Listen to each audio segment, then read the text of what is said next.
dual lên na ram nua o zayon khopui moi khi ka ngai zual thin mang he ta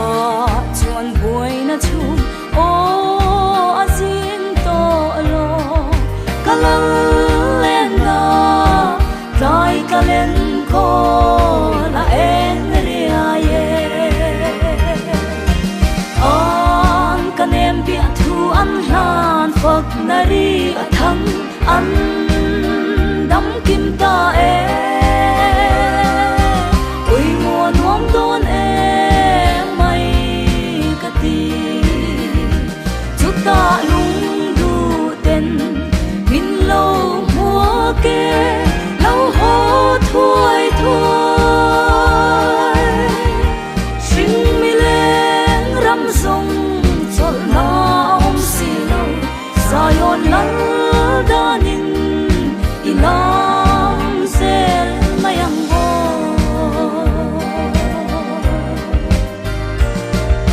nikin ni alo au don kan sa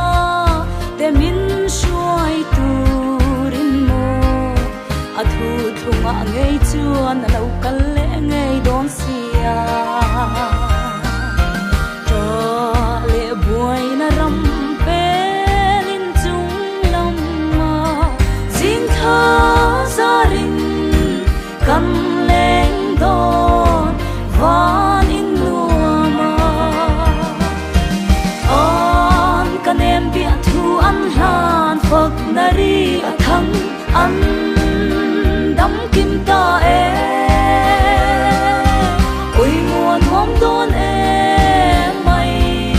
ka ti chuta lung du ten min lo mua ke lo ho thui thui sing mi leng ram song chol na om si lo zayon lal danin ilam sel mayang bo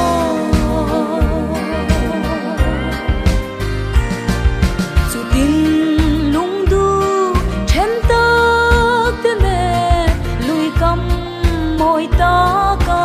chuan cholin partin vul na rama kan leng za to ba na kain mo chan dam tu len na kan phang ro lang chem dam thi fi aleng ve le an kanem bia thu an hlan phok nari athang an dam kim ta e oi muan hom don e mai ka ti chuta lung du ten min lo mua ke lo ho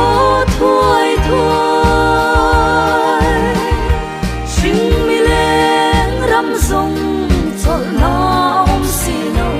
zayon lal danin ilam sel mayang bo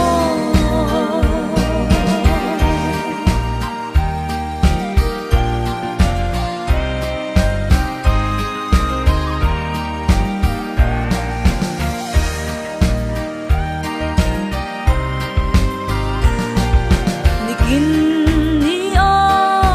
alo au don kan sa te min shuai turin mo athu thunga ngei chuan lo kal le ngei don sia to le buai na ram pe lin chung lam ma sing tha za rin kan leng don van in nuama an kanem bia thu an hlan phok nari athang an